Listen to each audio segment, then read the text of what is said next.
মানুষকে আল্লাহ পাক কোনো খালেও ভালো বলে নাই। শেষ যুগে নবী রসুলের শেষ যুগ, নবী মুহাম্মদ সাল্লাল্লাহু আলাইহি সাল্লামের উপর যে আসমানি কিতাব নাজিল হইল কুরআনুল মাজিদ, সেই কুরআনুল মাজিদেও কিন্তু মানুষকে ভালো বলা হয় নাই। আমি কিন্তু মানুষের কথা বলছি এখানে, নবী রসুল ওলি আউলিয়া আম্বিয়া কেরামগণের কথা না। মানুষ এবং নবী রসুলের মধ্যে অনেক পার্থক্য, ওইটা আলাদা বিষয়। তাহলে মানুষ সম্পর্কে আল্লাহ পাক কি বলছে?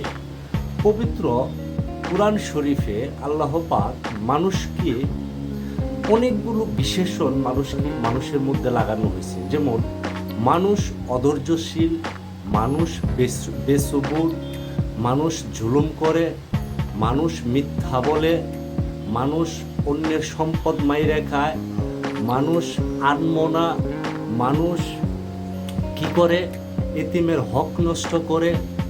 এভাবে অনেকগুলা বিশেষণ মানুষ সম্পর্কে লাগানো হয়েছে। এবং সবচেয়ে যে গুরুত্বপূর্ণ বিষয় সেটা হইল আল্লাহ পাক মানুষকে এত নিকৃষ্ট বলছে যে সূরা বাকারার মধ্যে আল্লাহ পাক বলতেছে বাল আনআম, আল্লাহ পাক বলতেছে যে মানুষ হচ্ছে চার পায়ে যে জন্তু, চার পায়ের জন্তুর থেকেও আরও নিকৃষ্ট।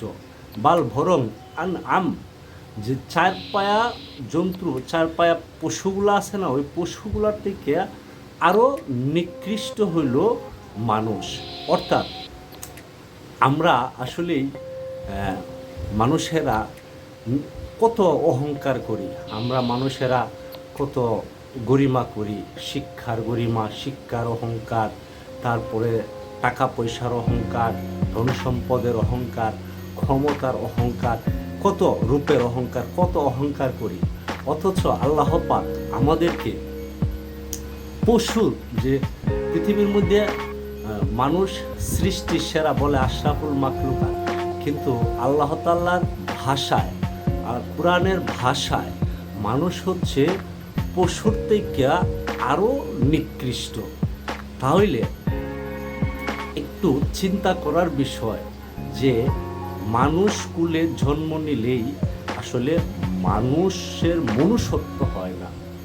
মনুষ্যত্ব বোধ যার ভিতরে নাই সে কখনোই মানুষ না।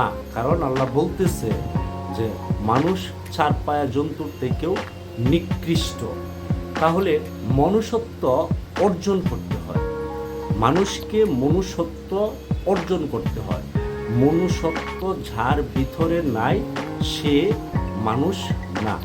তাইলে মনুষ্যত্ব হলো অর্জন করার বিষয়। আর মনুষ্যত্ব অর্জন করতে হইলে একজন যার মনুষ্যত্ব আছে, যার ভিতরে মনুষ্যত্ববোধ জাগ্রত। মনুষ্যত্ববোধ বলতে কি বুঝি?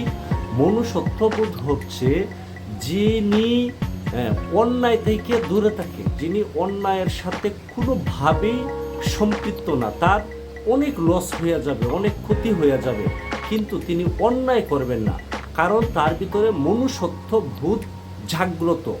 এই মনুষ্যত্ববোধ জাগ্রত অলা ব্যক্তি যিনি, তার সংস্পর্শে থেকে, তার সহব্বতে, তার মহব্বতে থেকে নিজের মনুষ্যত্বকে জাগ্রত করতে পারলেই সেটা হয় অর্জন।